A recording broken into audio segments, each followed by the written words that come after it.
दुसऱ्याकडं मागण्यापूर्वी आपल्याकडं ते नसावं, दुसऱ्याकडं मागण्यापूर्वी आपल्याकडं ते नसावं. ज्याच्याकडं मागायचंय त्याच्याकडं ते असावं, ज्याच्याकडं मागायचंय त्याच्याकडे ते स्वतःच असावं, आणि जे मागायचंय त्याची आपल्याला गरज असावी. विठाला विठाला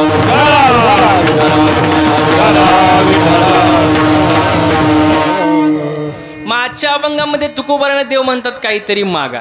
आता आपण मंदिरात जातो, महिला मंडळ, तुम्ही मंदिरात जाता का? अहो मंदिरात जाता का?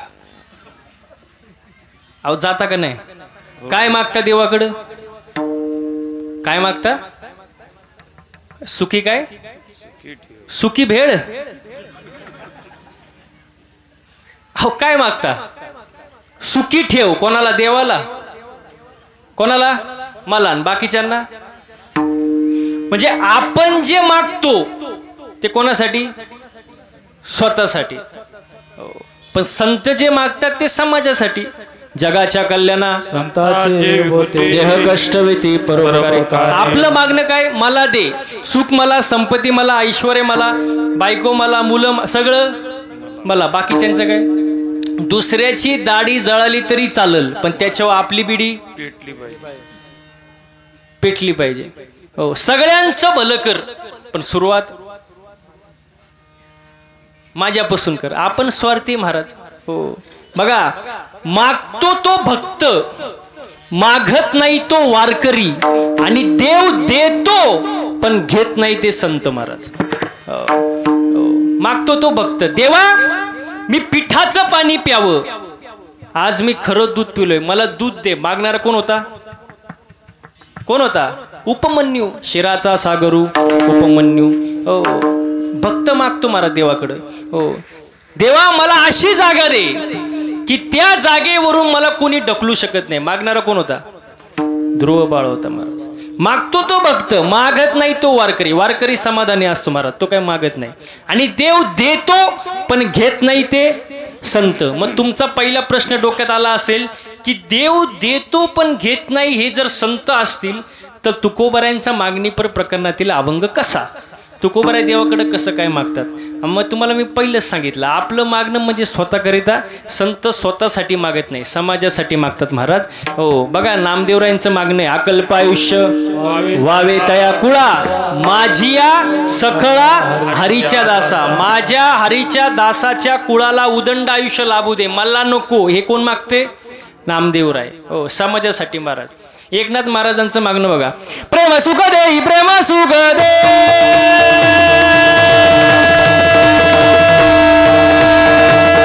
प्रेम सुख दे, प्रेम सुख दे, प्रेम सुख दे, प्रेम सुख दे, प्रेम सुख दे, प्रेम सुख दे, प्रेम सुख दे, प्रेम सुख दे, प्रेम सुख दे, प्रेम सुख दे, प्रेम सुख दे, प्रेम सुख दे, प्रेम सुख दे, प्रेम सुख दे. प्रेम विना नाही समाधान, समाधान, समाधान.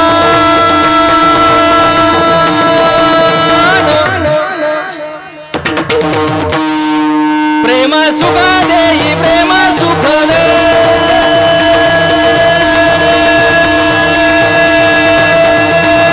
प्रेम सुख दे, प्रेम सुख दे. प्रेम विना नाही समाधान, समाधान, समाधान.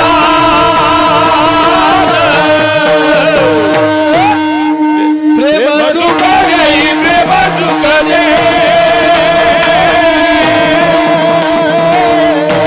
प्रेम सुख दे, प्रेम सुख दे.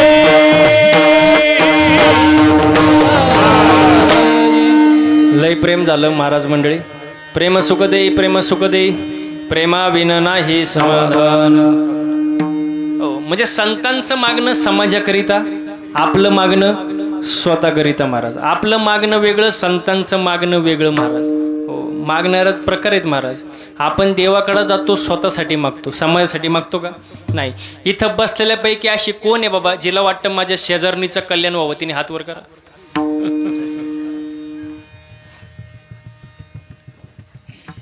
एकीने सुद्धा हात वर नाही केला पाहिजे.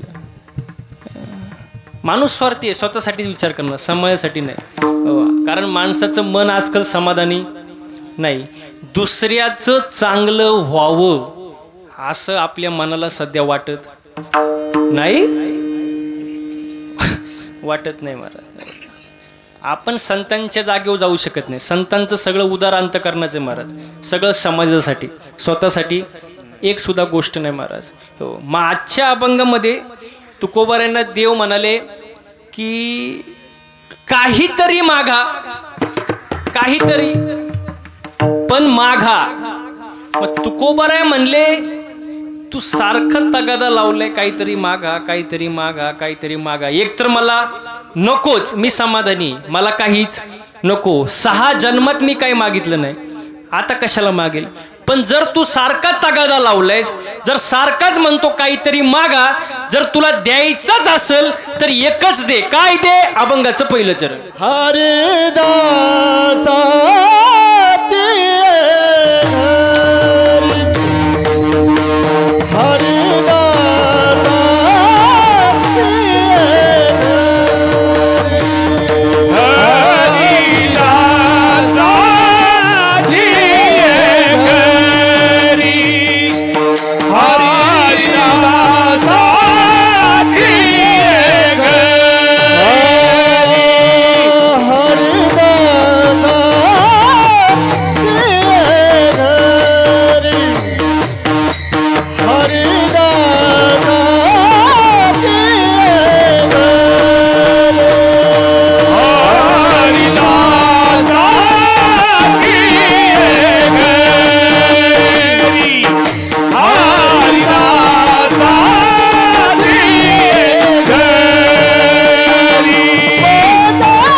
दासाचे घरी मज उपजवा जन्मांतरी, मनसे काही मागा हेची देगा पांडुरंगा.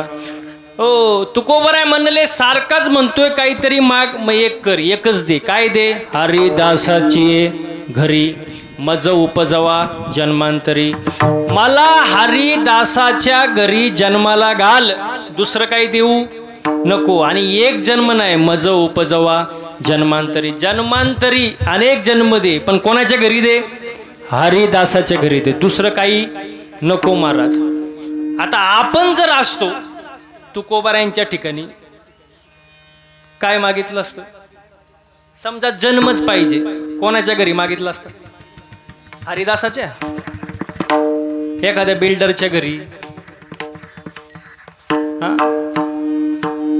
अंबानीच्या घरी, श्रीमंताच्या घरी. पण तुकोबारायांनी काय मागितलं? हरिदासाची घरी हरिदासाच्या घरी जन्माला घाल, दुसरं काही मला नको. घर फार महत्वाचं असतं महाराज. बघा, माणसाच्या जीवनामध्ये 3 गोष्टी महत्वाच्या आहे. रोटी, कपडा आणि बोला, रोटी, कपडा आणि मकान. खायला अन्न पाहिजे, अंग झाकायला कपडे पाहिजे आणि राहायला घर पाहिजे. हो, बरं, घराचं बांधकाम कसं आहे हे महत्वाचं नाही, घर किती मोठं आहे हे महत्वाचं नाही, घरात किती खोल्या आहेत अजिबात महत्वाचं नाही, घरापुढं किती मोठं अंगण आहे काही घेणं देणं नाही, घरातली माणसं कशी आहे हे फार महत्वाचं आहे महाराज. हो, घर असावं घरासारखं, नुसत्या नसाव्या भिंती, आणि तेथे असावा प्रेम जिव्हाळा, नको त्या नुसत्या नाती. घर फार महत्वाचं असतं महाराज माणसाच्या जीवनामध्ये. घर चांगलं पाहिजे. घर कसं पाहिजे? चांगलं पाहिजे महाराज. पूर्वीचे जे लोक होते ना, पूर्वीचे, ते घरापुढे लिहायचे सुस्वागतम. काय लिहायचे सरपंच साहेब? काय लिहायचे? सुस्वागतम. मग थोडा जमाना पुढे गेला, मग लोकांनी पाटीच बदलली, लोक लिहायला लागले शुभ लाभ. काय लिहायला लागले? काय लिहायला लागले पुरुष मंडळी? काय लिहायला लागले? शुभ लाभ. पहिले काय लिहायचे? सुस्वागतम, आता शुभ लाभ. मग थोडं अजून लोक मॉडर्न झाली, आता लोक लिहितात कुत्र्यांपासून सावध राहा. इंग्लिश मध्ये म्हणतात द बिहेवियर ऑफ डॉग्स, कुत्र्यांपासून सावध राहा. म्हणजे घर कसं असावं महाराज मी तुम्हाला हे सांगतो. घरात वातावरण चांगलं पाहिजे महाराज. हो, घरात एकमेकांसोबत प्रेमानं राहिलं पाहिजे. पती पत्नीनी पण एकमेकाला समजून घेतलं पाहिजे.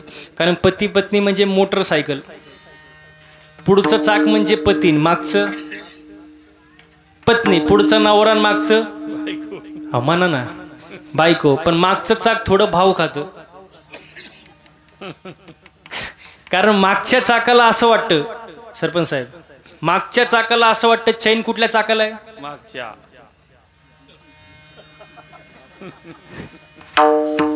चैन मागच्या चाकाला आहे, मग ते थोडं भाव खातं. पण मी मागच्या चाकाला माझी विनंती आहे, भाव खायची गरज नाही. तुम्ही म्हणाल का? हँडल पुढच्या चाकाला आहे ना. पुढचं चाक जर खड्ड्यात गेलं, मागचं खड्ड्यातच जाणार ना. मग बॅलेन्स महत्वाचा आहे. एकमेकाला समजून घ्या. मी तर नेहमी एक वाक्य सांगतो, बायको अशी असावी की तिने नवऱ्याकडे कधीच काही मागू नये. आता तर घुसवा. बायको अशी असावी तिने नवऱ्याकडे कधीच काय मागू नये, पण नवरा असा असावा तिला कधी मागण्याची वेळच येऊ देऊ नये. तुम्ही बघितली का टाळी कोट वाजली फक्त?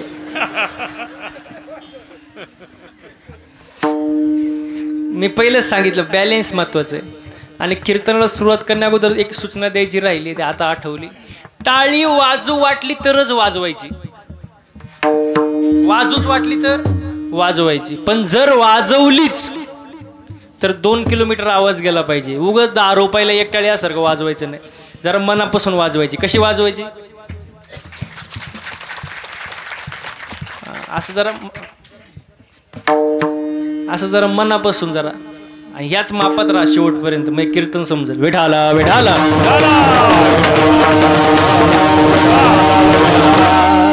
हा, माझा मुद्दा काय होता? घर महत्वाचे, घरामधलं वातावरण महत्वाचं, एकमेकांना समजून घ्या महाराज. सुखी संसार होण्यासाठी घरात किती सुखसोयी उपलब्ध आहेत हे महत्वाचं नाही, ते दोघं एकमेकांना किती समजून घेतात हे महत्वाचं आहे महाराज. मी तुम्हाला सुखी संसाराचा मंत्र सांगतो. कौतुक 4 चौघात करा आणि चुका एकांतात सांगा, घरात कधीच भांडणं होणार नाही. आपण काय करतो? चुका 4 चौघात आणि कौतुक बेडरूम मध्ये गेलं. मग असं असल्यावर घरात भांडणं होणारच ना महाराज. एकमेकांना समजून घेतलं पाहिजे, प्रेमाने राहिलं पाहिजे महाराज. वातावरण कसं पाहिजे? चांगलं पाहिजे घरामध्ये. हो, आणि दुसरी गोष्ट, कर्म चांगली ठेवा. माणसाचं कर्म कसं पाहिजे? चांगलं पाहिजे ना, चांगलंच वागलं पाहिजे माणसाने. बघा, मालमत्तेचे वारस अनेक जण असू शकतात, पण आपल्या कर्माचे वारस आपण स्वतः असतो महाराज. म्हणून कर्म कसं पाहिजे? चांगलंच पाहिजे महाराज. कर्माचं गणित खूप सोपं आहे. तुम्ही जसं दुसऱ्या सोबत वागणार तेच फिरून परत तुमच्याकडे येणार महाराज. मी तर म्हणतो कर्म असं ठेवा माणसाने की किती जरी मोठं संकट आलं तरी त्याची चिंता भगवंताला असेल, तुम्हाला नाही. असं कर्म पाहिजे महाराज. हो, सुंदर कर्म करा महाराज. हो, कर्म कसं पाहिजे? चांगलं ठेवा महाराज.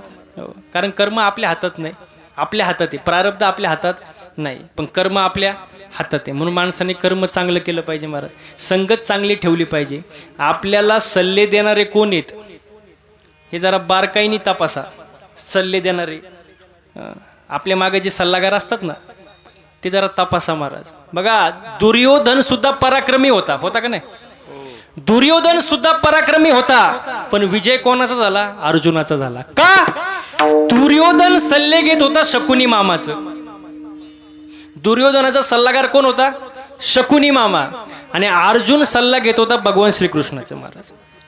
अर्जुनाचे सल्लागार भगवान श्रीकृष्ण महाराज. हो, म्हणून सल्ला कोणाचा घेतोय आपण लक्षात घेतलं पाहिजे महाराज. हो, हजारो शकुनी भेटतील तुम्हाला आयुष्याच्या महाभारतात, पण तुम्ही फक्त श्रीकृष्णालाच निवडा जो आयुष्यभर शेवटपर्यंत साथ देईल या रणांगणात महाराज. म्हणून चांगले सल्लागार निवडा, चांगली संगत ठेवा महाराज. आयुष्यामध्ये कर्म चांगलं ठेवा, चांगलं बोला. आपल्याला बोलायचं कळत नाही, अजिबात कळत नाही महाराज. मी एका ठिकाणी कीर्तनाला गेलो सरपंच साहेब, आणि कीर्तन झालं, मी खुर्चीवर बसलो. एक जण माझ्या जवळ आला, पाया पडला, खिशातून 500 रुपयाची नोट काढली आणि माझ्या पायावर ठेवली. मी म्हणलं हे कशासाठी? तो म्हणतो महाराज ही नोट कुठंच चालत नव्हती. मी म्हणलं कुठंच नोट चालत नाही, इथं चालन काय? मग असे बोलायचं कळत नाही, वागायचं कळत नाही महाराज. लय अवघड विषय महाराज. चांगलं बोलावं महाराज.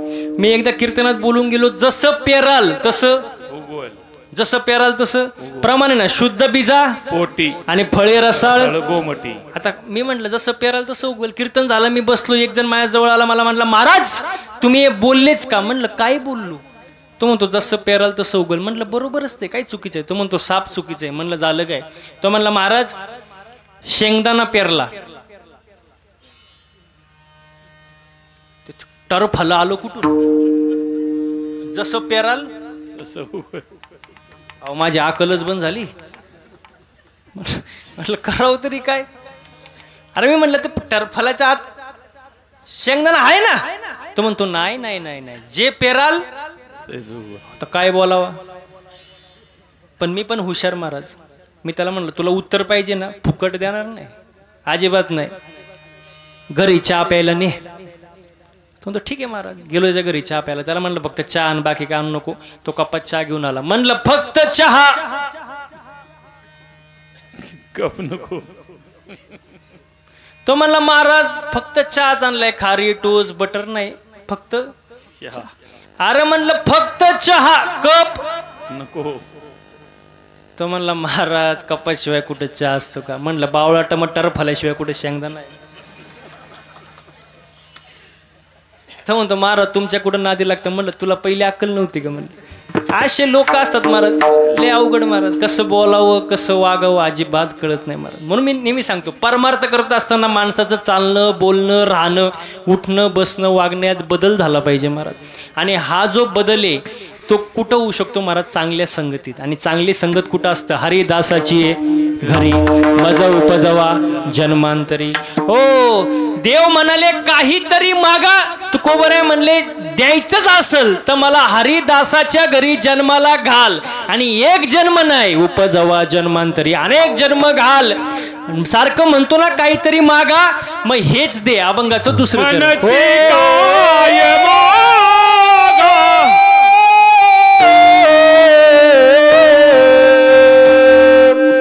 मनसी काही मागा.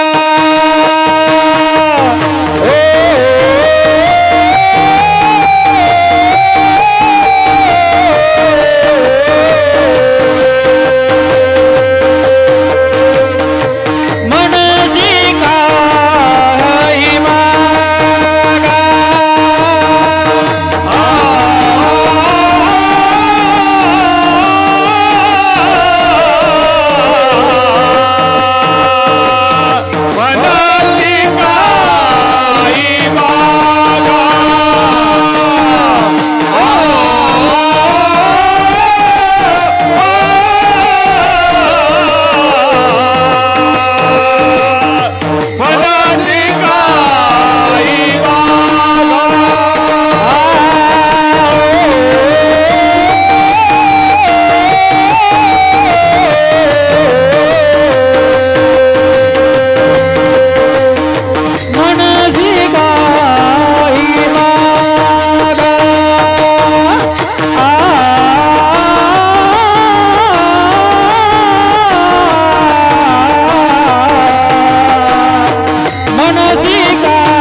मनसी काही मागा हेची दे गा पांडुरंगा. एकदा गायक वादक साठी जोरदार टाळ्या वाजवा महाराज. वा वा वा वा सुंदर. मला सांगा बरं, हे गायन करणं सोपं आहे का हो? सोपं आहे का? सोपं आहे? अजिबात नाही महाराज. हे वादन करणं सोपं आहे अजिबात. त्याच्या मागे कष्ट आहे महाराज. 10-10 वर्ष त्याच्या मागे तप आहे. तेव्हा एवढं सुंदर गाता आणि वाजवता येतं महाराज. सोपं नाही महाराज. माझा एक मित्र होता आळंदीला महाराज. 6 वर्ष. किती? 6.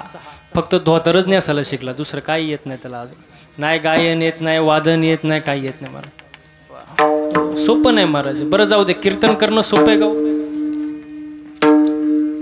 होय अंकुश साहेब? सोपं आहे का नाही? आता माझ्या पुढे नाहीच म्हणणार तुम्ही. आता मी गेल्यावर काय म्हणतात हे महत्वाचं आहे. कीर्तन करणं सोपं आहे का? तुम्हाला रॉकेट माहिती आहे का? रॉकेट. त्याच्या आधी एक गोष्ट सांगतो ऐका. आता हे जे गायक आहेत, हे वादक आहेत, महाराज मंडळी, टाळकरी मंडळी, सगळे इथं महाराज मंडळी उपस्थित आहेत, पुढं बसलेले सगळे गुणीजन मंडळी. आमच्या सर्वांकडे पाहिल्यानंतर तुम्हाला वाटत असेल ना, महाराज लोकांची लई मजा आहे. वाटत असेल ना बाबा यांची लई मजा आहे बाबा. वाटतं का नाही? आता तुम्हाला गोष्ट सांग. वाटतं ना? वाटतं ना. तुम्हाला माझ्या मनातलंच वाटतं ते बरं आहे. आता तुम्हाला उदाहरण देतो बघा. रॉकेट माहिती आहे सगळ्यांना? रॉकेट. आता बोलत जा. रॉकेट कुठं उडतं? रॉकेट कुठं उडतं? आकाशात. आकाशात. आता आपण काय म्हणतो, काय उंच रॉकेट उडते हो. रॉकेट काय उंच उडतंय सरपंच साहेब. रॉकेट किती उंच उडतंय, पण त्या रॉकेटचा माग धूर किती निघतोय तुम्हाला माहित का? रॉकेटला माहित? रॉकेटला माहित. कोणाला माहित? रॉकेटलाच माहित नाही. तसं आमच्याकडे बघितलं वाटत असेल महाराज लोकांची लई मजा आहे, पण आमचा माग धूर किती निघतो तुम्हाला माहित का? आम्हाला माहित. सोपं नाही महाराज. हे रोजचा प्रवास, रोजचं हे कीर्तन सोपं आहे काय? अजिबात सोपं नाही महाराज. मी सांगत नाही कीर्तनात, मात्र विषय निघाला म्हणून सांगतो. हो, 6 महिन्यामध्ये गाडीचं रनिंग झालं 30,000 किलोमीटर. किती? तुम्हाला खोटं वाटेल. किती? 30,000 किलोमीटर गाडीचं रनिंग 6 महिन्यात. हो, दिवसाही गाडीत आणि रात्रही गाडीत. घरी जाईल याची गॅरंटी नाही. सोपं नाही महाराज. महिला मंडळ बटाटा कसा शिजतो कुकरमध्ये, तसं आम्ही दिवस रात्र शिजतो महाराज रोज. आता हे कार्यक्रम झाले की सकाळी जायचं धाराशिवला महाराज, निघायचं करून रोजचं कारण. पण हे तुमच्या लोकांचं आमच्यावर असणारं प्रेम आहे महाराज, म्हणून एवढं रात्र दिवस गाडीवर फिरतोय तरी अजून काही नाही, सेफमध्ये महाराज. हे तुमचं प्रेम आहे महाराज. आम्हाला कुठं सिक्युरिटी आहे का मागं? पोलीस बिलीस काय काय नाही. एवढं रात्रीचं आम्ही फिरतो, दिवसा रात्र फिरतो, गाडीतच झोप, गाडीतच जेवण, पण तरी भगवंताच्या कृपेने आम्ही व्यवस्थित तिथं पोचतो. कार्यक्रम करून परत घरी व्यवस्थित पोचतो. का? हे तुमचं लोकांचं असणारं प्रेम आणि देवाची कृपा महाराज. हो, खूप सुंदर महाराज. प्रारब्ध लागतं महाराज. कोणाचं पण काम नाही महाराज. गायन वादन करणं, हे कीर्तन करणं सोपं नाही महाराज. आजचा कार्यक्रम जर पाहिला तर वरती इंद्रचंद्र ब्रह्मदेव पण हँग झाले असतील महाराज. एवढं सुंदर कार्यक्रम चालू आहे महाराज. हा सुख सोहळा स्वर्गी नाही. स्वर्गीचे अमर इच्छिता ती देवा, मृत्यूलोकी व्हावा जन्मामा. वरच्या देवांना हे आनंद पाहिजे असतो, सुख पाहिजे असतं, पण त्यांना मिळत नाही. मिळाले आपल्याला महाराज. आपण भाग्यवान आहोत महाराज. इथं आनंद घेतला पाहिजे. लोक कुठं घेतात महाराज? नाचो कीर्तनाची रंगी, ज्ञानदीप लावू जगी. इथं आनंद घेतला पाहिजे. आणि हा जो आनंद आहे तो अजून एका ठिकाणी भेटतो. कुठं? हरिदासाच्या घरी महाराज. हो, मला सांगा, हरिदासाच्या घरी कोण येतील? हरिदासाच्या घरी जर आले तर कोण येतील? हरिदासच येतील ना, दुसरं कोण येणार आहे? अजिबात नाही ना. संत मंडळीच येणार, भक्तजनच येणार, हरिदासच येणार. हरिदास या शब्दाचा अर्थ काय? हरिदास शब्दाचा अर्थ काय? जो हरीचा दास तो सोपा अर्थ सांगतो. जो हरीचा दास तो हरिदास. पण अजून आतला अर्थ सांगू का? हरी ज्याचा दास तो हरिदास. हरी तैसे हरीचे दास. वा वा वा. मग हरिदासाच्या घरी जन्माला घाल. एक जन्म नाही तर अनेक जन्म घाल, आणि एवढंच दे. जर तू मागायला सांगत असेल, मनसी काही मागा हेची दे गा पांडुरंगा, एवढंच दे. कारण हरिदासाच्या घरी काय असतं? अभंगाचं 3रं चरण. संतालो टांगणी, संतालो टांगणी, संतालो टांगणी.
लोटा लोटांगणी जाता लाज नको म्हणी.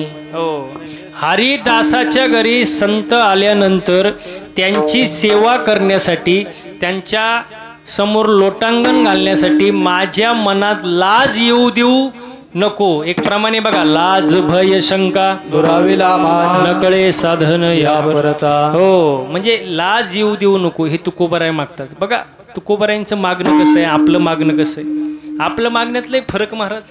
हो बघा, तुम्हाला उदाहरण देऊन सांगतो. एका सासू सुनाला देव प्रसन्न झाला, होणार तर नाही पण समजा झाला,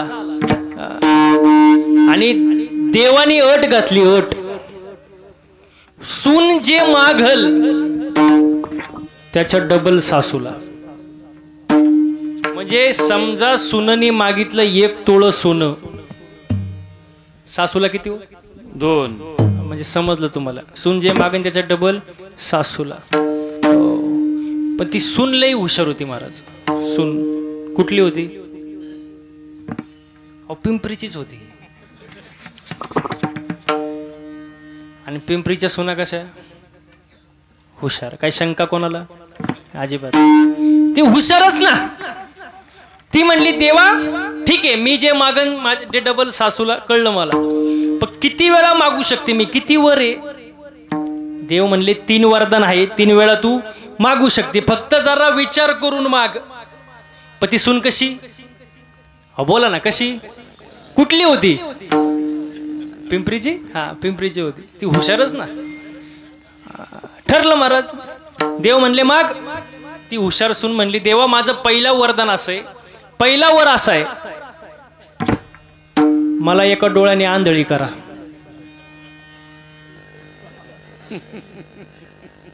त्याच्या डबल. अहो तिला काही दिसणीच, आंधळी झाली. पहिलं वरदान संपलं. राहिले किती? 2. दुसरा वरदान देवा मला असं द्या, मला एका पायाने लंगडी करा. सासू 2 पायाने. अहो जागेवर बसली, चालताच येईन, पायच नाही. आता राहिला शेवटचा. पण सून कशी होती? अजूनही हुशारच आहे का? बरं हुशार होती. कुठली होती? हा, पिंपरीची. हुशारच ना. देव म्हणले शेवटचं राहिले, जरा विचार करून माग जरा. पण ती हुशारच, तिला सांगायची गरज अजिबात नाही. ती म्हणली देवा शेवटचा वर असा द्या, उग नॉर्मल झटका, उग दिल्यागत नॉर्मल अटॅक द्या, उग झटका. त्याच्या डबल. अहो सासू जागेवर गेली, बघता काय मायग. म्हणजे देव प्रसन्न झाला पण मागायचं कळलं नाही. एकतर प्रसन्न होत नाही, पण झाल्यावर मागावं काय कळलं पाहिजे ना.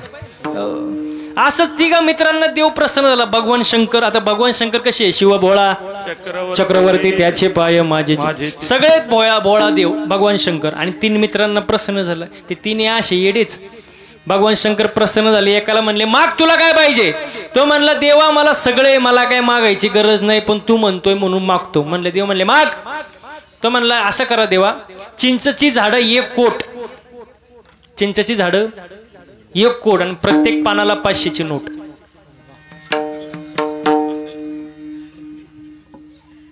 झाडं किती? 1 कोट. आणि प्रत्येक पानाला 500ची. माल झाला किती? आता तुम्ही घरी गेल्यावर विचार करा. आता भगवान शंकर भोळे देवत म्हणले ततच तू. आता राहिले किती? 2. दुसऱ्याला म्हणले माग, तुला काय पाहिजे? तो म्हणला देवा मला तर काहीच नको. पण ह्यानी मागितलं म्हटलं मी कसं शांत राहणार? माग. देव म्हणले माग. तो म्हणतो मागतो. ऐका, ते चिंचची झाडं कापा, झाडं कापा, त्याच्या खोडापासून फळ्या बनवा, त्या फळ्याचे कपाट बनवा, नोटा तोडा, कपाटात भरा, कुलूप लावा, चावी फक्त माझ्याकडे द्या. भगवान शंकर भोळे देवत म्हणले, बोला काय म्हणले? तदास्तु. आता राहिला 3रा. तो कसा होता? कसा होता? हुशार. कुठला होता? हा, ते म्हणतात पिंपरीचा. मग सगळे हुशारीतच आहेत का? आम्ही नक्की हाय कोण? तो हुशार महाराज पिंपरीचा, तो हुशार, त्याचा नाद करायचाच नाही महाराज. हुशार व्यक्तिमत्व. भगवान शंकर म्हणले माग तुला काय पाहिजे? तो म्हणला देवाच्या कृपेने सगळे माझ्याकडे, मला मागायची गरज नाही, पण तुम्ही म्हणताय म्हणून मागतो. तो म्हणला असं करा, ज्याच्या कमरेला त्या कपाटाच्या चाव्या आहेत त्याचं लग्न व्हावं, लग्न, पण त्याला पोरगाच नाही व्हावं आणि त्यांनी दत्तक म्हणून मला घ्यावं.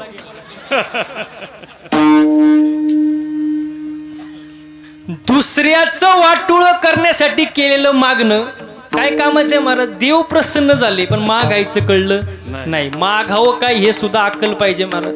हो, तुकोबर आहे देवाकडे काय मागतात? हरिदासाच्या घरी जन्माला घाल, एक नाही तर अनेक जन्म घाल. हो, आणि जर तू मागायचंच म्हणतो तर एवढंच दे, दुसरं काही देऊ नको. कारण हरिदासाच्या घरी काय असतं? संतांचं येणं जाणं असतं, आणि ते संत आल्यानंतर त्यांची सेवा करण्यासाठी, त्यांच्या नतमस्तक होण्यासाठी, लोटांगण घालण्यासाठी माझ्या मनामध्ये लाज येऊ देऊ नको. संत लोटांगणी जाता लाज नको म्हणे. लाज येऊ देऊ नको महाराज. अनन्य भावाने सेवा करण्याची मला ताकद दे. आणि हरिदासाच्या घरी दुसरं काही होणार नाही. एकतर भजन होणार, कीर्तन होणार, प्रवचन होणार, हो, भगवंताचं गुणगान होणार, दुसरं काही होणार नाही. पण त्या आनंदामध्ये, त्या भक्तीमध्ये, त्या सेवेमध्ये मला नाचण्यासाठी बळ दे. हेच अभंगाचं शेवटचं चरण.